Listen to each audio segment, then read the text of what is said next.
Bulletin की शुरुआत करेंगे उत्तराखंड की कुछ खास खबरों के साथ। सरकार के 3 साल पूरे होने पर उधम सिंह नगर जिले के रुद्रपुर में सीएम धामी ने भव्य रोड शो किया, जिसमें भारी संख्या में लोग शामिल हुए। इस मौके पर सीएम धामी का लोगों ने फूलों से जोरदार स्वागत किया। वहीं गांधी पार्क में आयोजित कार्यक्रम में सीएम धामी ने स्थानीय उत्पादों के स्टॉल का अवलोकन किया। कार्यक्रम को संबोधित करते हुए सीएम धामी ने कहा कि आज राज्य में उद्योग के लिए एक अनुकूल वातावरण तैयार कर औद्योगिक विकास को सुनिश्चित किया जा रहा है। प्रदेश के बुनियादी ढांचे को एक नया आयाम प्रदान किया जा रहा है। 3 सालों से हमारे प्रदेश ने कई उपलब्धियां हासिल की हैं और नए नए कीर्तिमान स्थापित किए हैं, जिसकी गूंज पूरे देश में सुनाई दे रही है।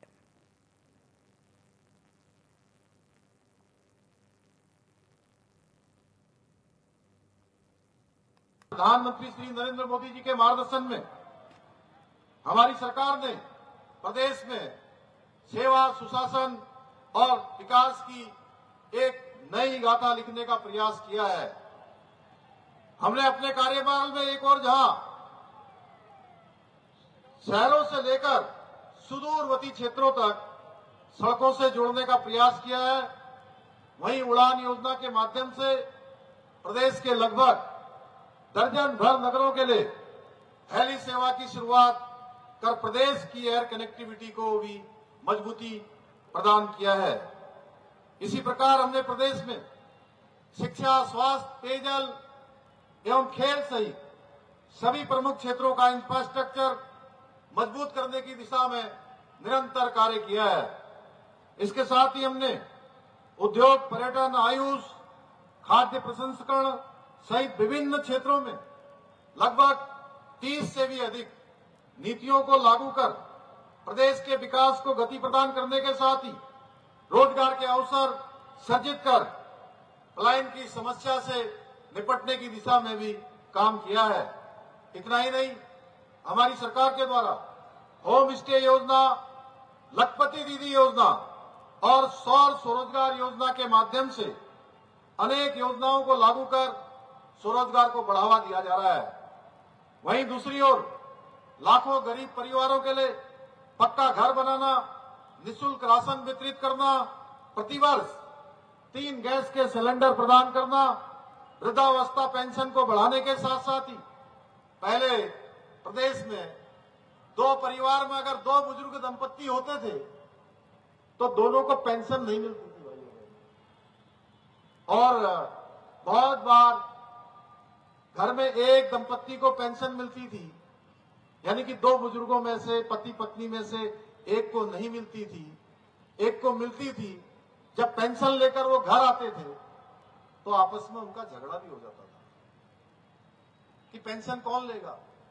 भाइयों बहनों, हमने बुजुर्ग दंपत्तियों के बीच में होने वाले झगड़े को भी समाप्त किया और दोनों बुजुर्ग दंपत्तियों को पेंशन देने की योजना का प्रावधान किया है। इसके साथ साथ हमने अनेक ऐसे निर्णय एवं योजनाओं के माध्यम से प्रदेश के अंतिम छोर पर रहने वाले व्यक्ति का जीवन बेहतर बनाने की दिशा में प्रयास किया है। इसके साथ ही हमारी सरकार प्रदेश के किसानों के उत्थान एवं समृद्धि के लिए भी संकल्पित होकर निरंतर कार्य कर रही है। आज जहां एक और किसान सम्मान निधि योजना आदरणीय प्रधानमंत्री जी के नेतृत्व में किसानों के सम्मान के लिए, किसानों के प्रोत्साहन के लिए शुरू की गई, प्रदेश के लगभग 8 लाख से अधिक किसान भाइयों को आज आर्थिक रूप से इसका संबल मिल रहा है। वहीं किसानों को प्रमुख फसलों पर बढ़ी हुई एमएसपी देकर उनकी आय में बढ़ोतरी भी सुनिश्चित की जा रही है। इसके साथ ही राज्य में जिसकी हमारे यहाँ अपार संभावनाएं है, बहुत सारा पोटेंशियल हमारे यहाँ पर है, मधु उत्पादन हो, दुग्ध उत्पादन हो, कृषि, बागवानी, सुगंधित पौधों एवं फूलों की खेती के साथ साथ मोटे अनाज जो परंपरागत रूप से हमारे परंपरागत अनाज हुआ करते थे, उनको बढ़ावा देने का काम भी किया जा रहा है।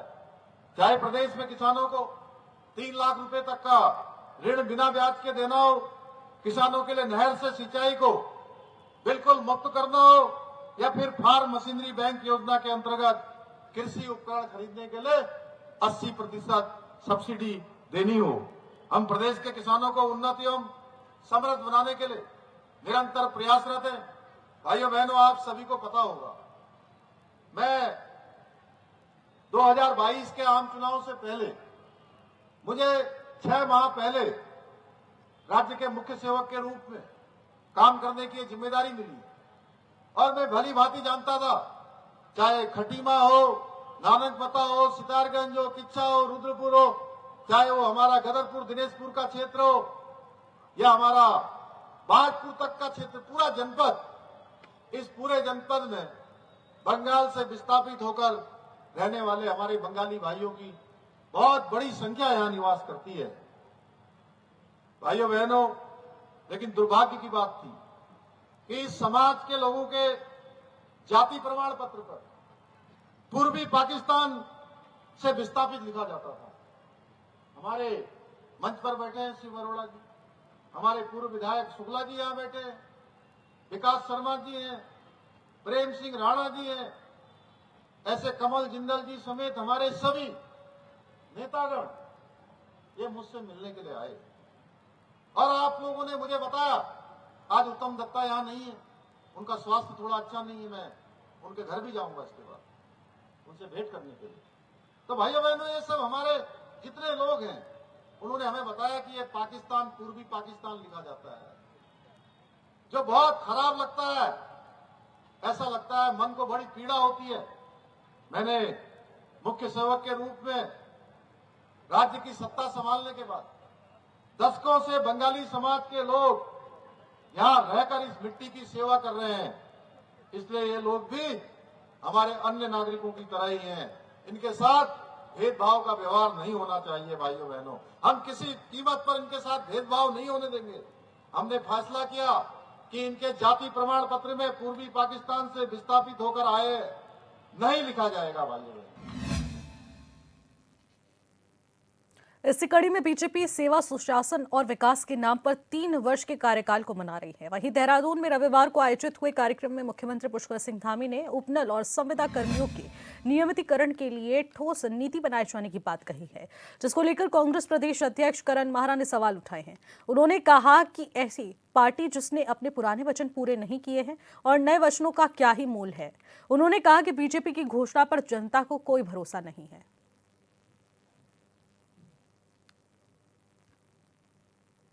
ऐसी पार्टी जिसने अपने पुराने वचन पूरे नहीं किए हों, उसके नए वचनों का क्या मूल है।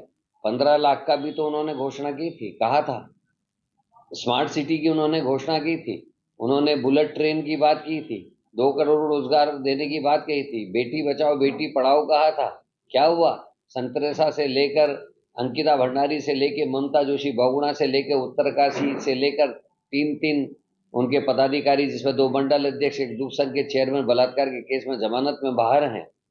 तो ऐसी पार्टी जो कहती है उसका उलट करती है। ऐसी पार्टियों की किसी घोषणा पे जनता को कोई। उत्तराखंड सरकार की तरफ से प्रदेश भर में अवैध रूप से संचालित मदरसों पर की जा रही कार्रवाई को लेकर संत समाज ने सरकार का खुले में समर्थन किया है। वहीं शंभवी आश्रम के परमाध्यक्ष स्वामी आनंद स्वरूप ने इस पहल की सराहना की और इसे बताते हुए कहा कि सरकार को इस मुहिम को और सख्ती से जारी रखना चाहिए। उन्होंने कहा कि अवैध मदरसे आतंकवाद की जननी बन रहे हैं और इस पर समय रहते रोक लगानी बहुत जरूरी है। उन्होंने सरकार को सचेत करते हुए कहा है कि इस बार ये कार्रवाई अधूरी ना रहे और इसका हाल पहले भी यही देखने को मिला था। वेरिफिकेशन ड्राइव की तरह इसका हाल नहीं होना चाहिए जो बीच में ही छोड़ दिया जाए।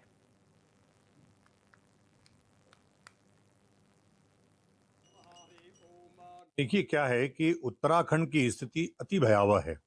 मैं आज 3 साल से लगातार चिल्ला रहा हूं कि उत्तराखंड कश्मीर होता जा रहा है। अब माननीय मुख्यमंत्री जी पता नहीं किस में मस्त हैं, कभी कभी उठ जाते हैं। पिछली बार जो वेरिफिकेशन ड्राइव हुआ वही कंप्लीट नहीं हुआ।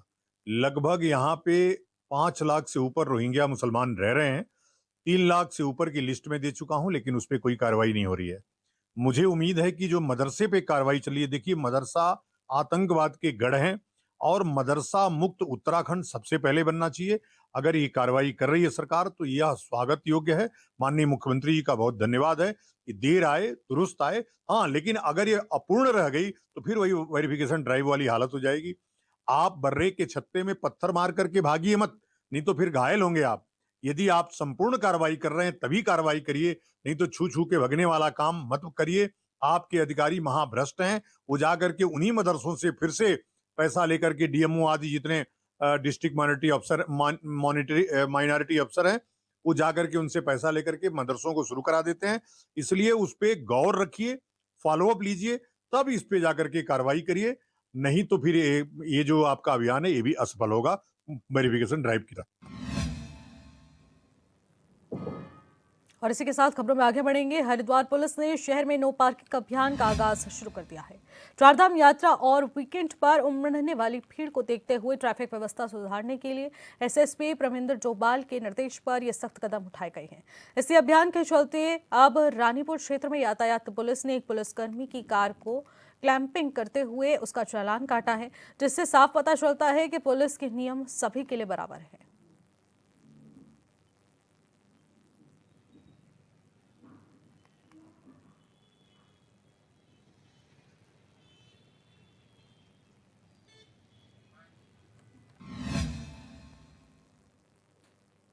खबरों में आगे बढ़ेंगे। जंगलों में वन अग्नि की घटनाओं को रोकने के लिए वन विभाग को शीतलाखेत में ग्रामीणों का साथ मिला है, जहां पर पूरे प्रदेश में वन अग्नि प्रबंधन के प्रसिद्ध शीतलाखेत में वन क्षेत्र में ग्रामीणों ने फायर पट्टी बनाकर जंगलों को बचाने का अभियान चलाया। इस अभियान के तहत नौला, भांकड़ और स्याही देवी गांव के ग्रामीणों ने जंगलों में फैली सूखी घास और पिरूल और अन्य ज्वलनशील सामग्री को हटा दिया है।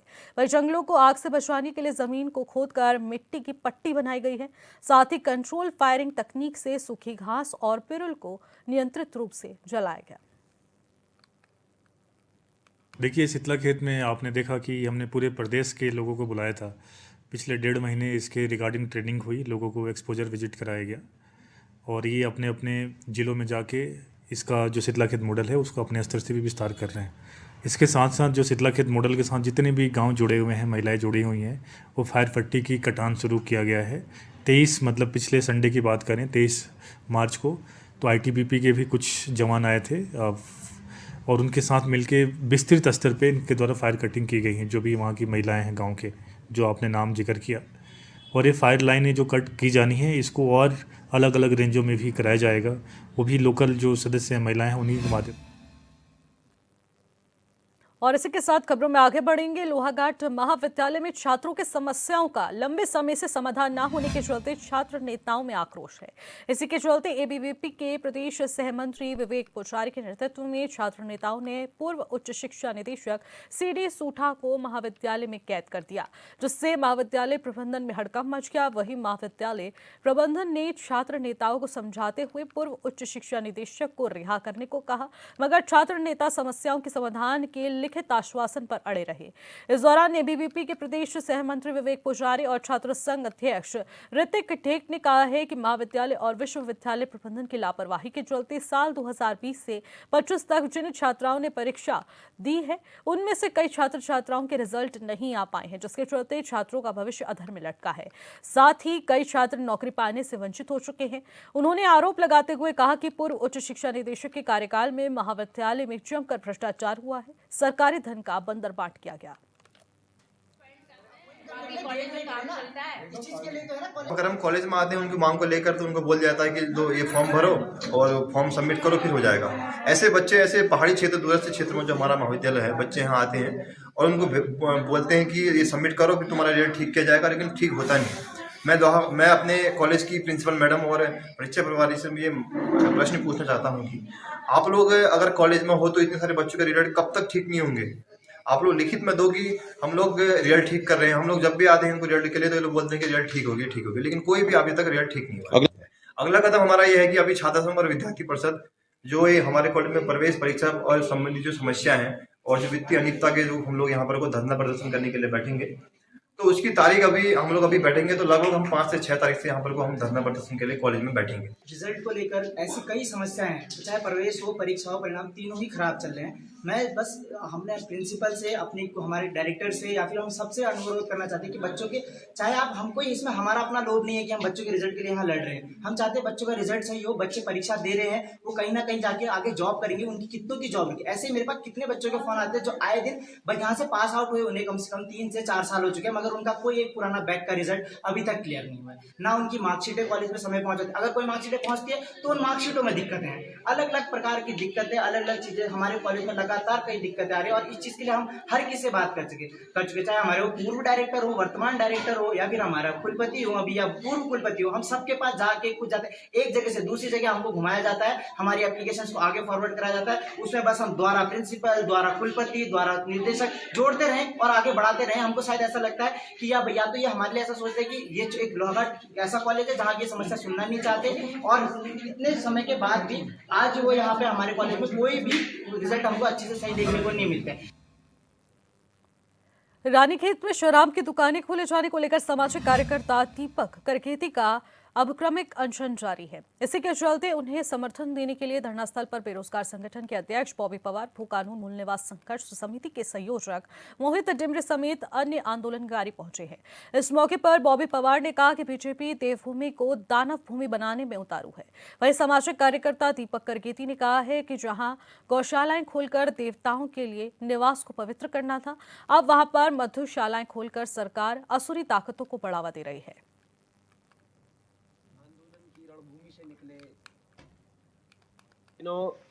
बिनसर धाम, महादेव, सोनी देवली खेत और जाली खान में प्रशासन और शासन की मिली भगत से इन ग्रामीण क्षेत्रों में, इन पवित्र वादियों में, इन देवों की भूमि में जो शराब के ठेके खोलने का फरमान जारी किया है, उसके विरोध में ग्रामीणों द्वारा सोनी बिनसर डांट पर क्रमिक अनशन जारी है। लेकिन इसी बीच जब मैंने जन जागरण अभियान सोनी में, देवली खेत में, नीचे के डढूली, डोबरा, इन गांवों में मैंने जब चलाया तो वहाँ से जानकारी लगी कि शराब की दुकानों के साथ साथ यहाँ पहले से ही बहुत बड़े स्तर पर कुछ माफिया, जो शराब माफिया हैं, वो एक्टिवेटेड हैं और लगातार शराब की तस्करी अवैध तौर पर यहाँ पर कर रहे हैं, जिसे सुनकर मुझे माताओं बहनों की ये पीड़ा वास्तव में गंभीर लगी। और शराब की दुकान बंद कराने के साथ साथ इन माफियाओं की दुकान भी बंद कराने का संकल्प मैंने लिया है, जिसे लेकर मैं प्रशासन से मुलाकात करने जा रहा हूं। और प्रशासन से मेरा आग्रह भी है कि इन शराब माफियाओं के ऊपर आपके जो भी ग्राम प्रहरी हैं, आपके जो वहाँ पर जनप्रतिनिधि है, उनसे जो रिपोर्ट आपको ऊपर मिलती है उस पर सख्त कार्रवाई करें।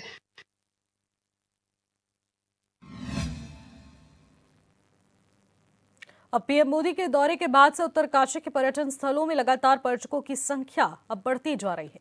सुप्रसिद्ध कुश कल्याण बुग्याल से इस सीजन में पर्यटकों की भारी भीड़ देखने को मिली है। उत्तरकाशी में वेस कैंप, सिल्ला, शिवपुरी से पापुड़ा से होकर गुजरने वाले इस ट्रैक से लगातार पर्यटक यहां पहुंच रहे हैं, जिसके चलते स्थानीय ग्रामीणों को रोजगार उपलब्ध हो रहा है।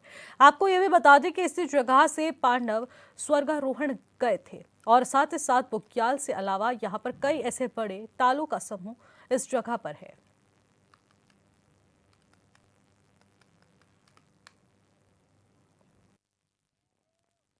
बेस कैंप सिल्ला से कुश कल्याण 8 किलोमीटर करीबन कुश कल्याण है, जिसकी हाइट करीबन 3000 के आसपास है। और वहीं से ये ट्रैक सहस्त्रताल को भी जाता है, जो कि सहस्त्रताल एक भौगोलिक दृष्टि में यहाँ से 5 पांडव इसी रास्ते स्वर्ग के ओर अग्रसर हुए थे, जो कि पांडवों की अभी भी छाप छोड़ी है वहाँ पे।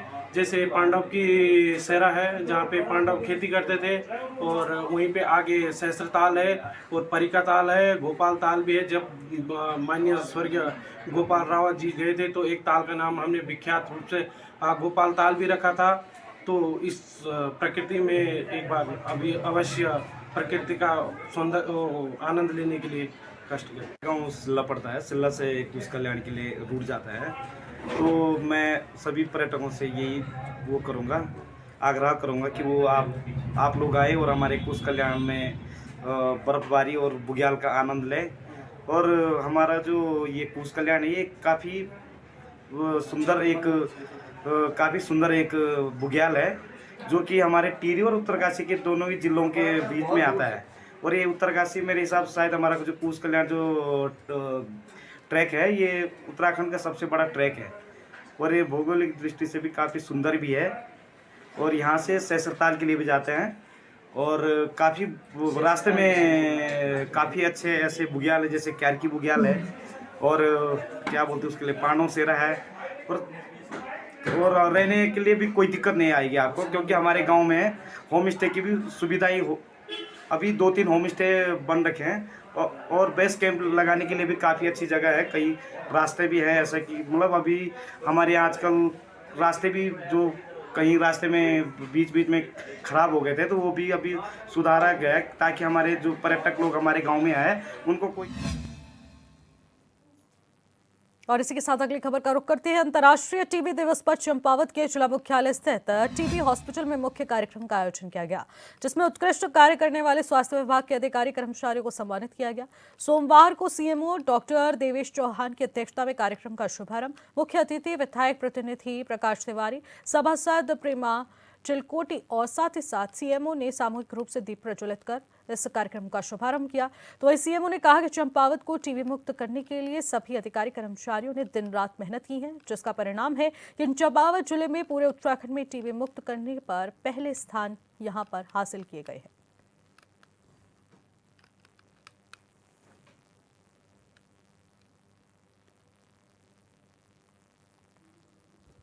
ये देखा गया कि 100 डेज टीवी की कंपनी चल रही थी, उसमें चंपावत पहले स्थान पर आया है। तो इसके लिए मैं अपनी पूरी टीवी टीम को, यहाँ डीटीसी सेंटर को, डीटीओ को, सबको बहुत बहुत बधाइयाँ देता हूँ। साथ ही फिर से हम कोशिश करेंगे कि चंपावत में कोई भी टीवी से मरीज छूट ना जाए। हम फिर से ऐसी स्क्रीनिंग करते रहेंगे। तो ये 24 मार्च जैसे कि है कि पूरे विश्व में ही वर्ल्ड टीबी डे मनाया जाता है, तो आज यहाँ प्रोग्राम हो रहा है, काफ़ी लोग यहाँ पर आए हुए हैं। तो मेरी तरफ से और पूरा सभी को बहुत बहुत धन्यवाद है। और इसी तरह हम लोग आगे काम करते रहें, चंपावत को फिर से हर क्षेत्र में पहले स्थान पर लाते रहें। देहरादून के कालसी तहसील क्षेत्र के अंतर्गत बाहरी राज्य से आए व्यक्तियों द्वारा खुद को स्थायी दिखाकर स्थायी प्रमाण पत्र बनाने का मामला प्रकाश में आया है। आरोप है कि बाहरी व्यक्ति अकरम ने खुद को और साथ ही साथ अपने प्रश्नों की सेटिंग और गेटिंग करते हुए स्थायी निवास प्रमाण पत्र, राशन कार्ड, आधार कार्ड समेत कई दस्तावेज तैयार किए। उत्तर प्रदेश के सहारनपुर से आया अकरम कोटी कॉलोनी में नाई का काम करता है। आरोप है कि अकरम ने खुद को साथ बता दें कि खुद के अलावा भी 13 अन्य लोगों के साथ यहां पर स्थायी प्रमाण पत्र बनवाए हैं। हैरानी की बात तो ये है कि अब लगातार ऐसे तमाम मामले प्रकाश में आने लगे हैं।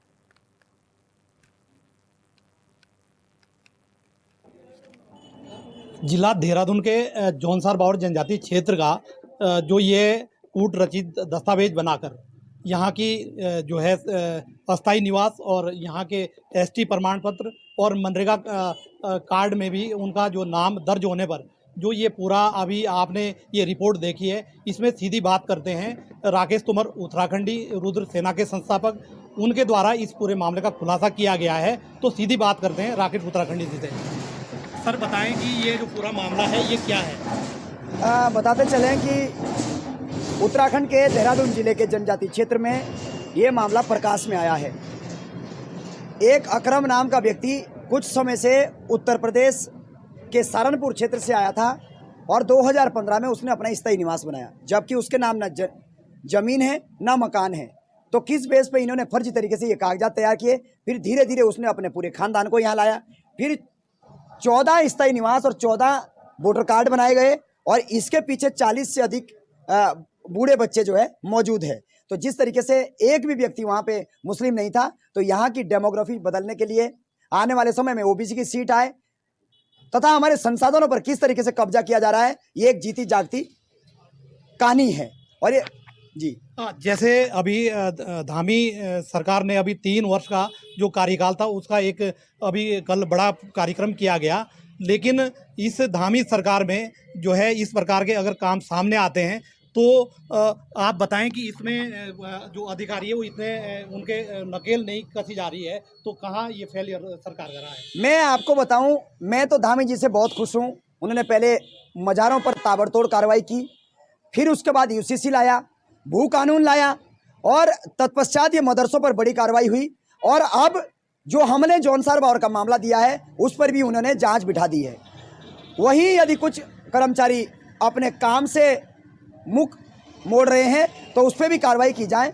और जिस तरीके से ये मामला प्रकाश में आई, कांग्रेस सरकार का मामला है, अब हम लोग इसको उठा रहे हैं। तो निश्चित रूप से धामी जी इन पर भी कार्रवाई करेंगे तथा जो अधिकारी काम नहीं कर रहे थे उनको भी एक सीख मिलेगी कि काम कैसे किया जाता है।